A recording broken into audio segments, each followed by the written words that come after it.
আমি যখন what I ইটিনারের video বানিয়েছিলাম তখন আমার একটা বান্ধবী আমাকে রিকোয়েস্ট করেছিল যে এর রেসিপিটা শেয়ার করার জন্য। আমিও ভেবেছিলাম যে এই রেসিপিটা তোমাদের সাথে শেয়ার করব।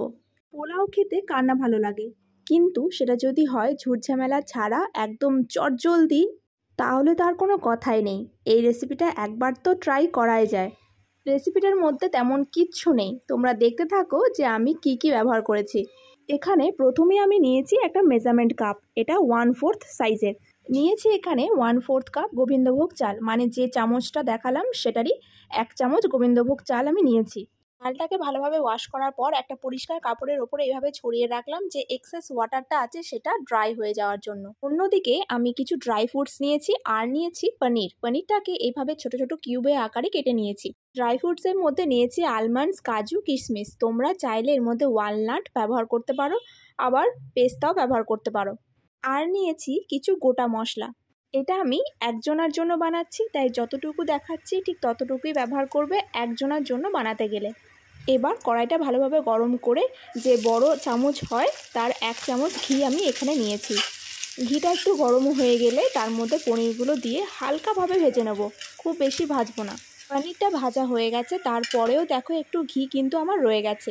এতেই কিন্তু আমার রান্নাটা হয়ে যাবে, আর কিন্তু এক্সট্রা করে ঘি দেওয়ার কোনো দরকার নেই। এবার ওই ঘিয়ের মধ্যে তেজপাতা, এলাচটাকে একটু ফাটিয়ে গোটা মশলাগুলো সব দিয়ে দিলাম। তার ওপর দিয়েছি কাজু আর কিশমিশ আর আলমন্ডস। এগুলো দিয়ে ভালোভাবে একটু নাড়িয়ে নিয়ে তার মধ্যে আমি ওই শুকিয়ে রাখা চালটা দিয়ে দিলাম।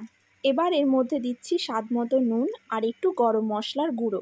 এই গরম মশলার গুঁড়োটা তোমরা দিতেও পারো, আবার নাও দিতে পারো।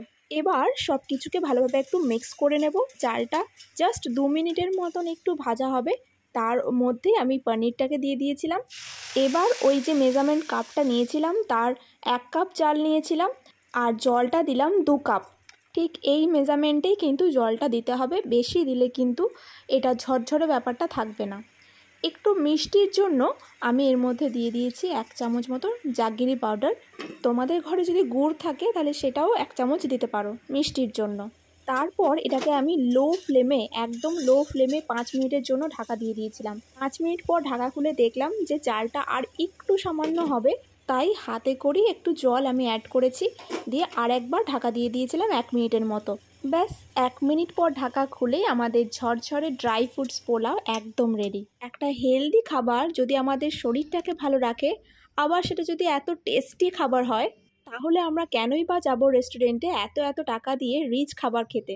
তো ভিডিওটা যদি ভালো লাগে অবশ্যই একটা লাইক করে দিও, আর রেসিপিটা অবশ্যই বাড়িতে ট্রাই করো। টাটা।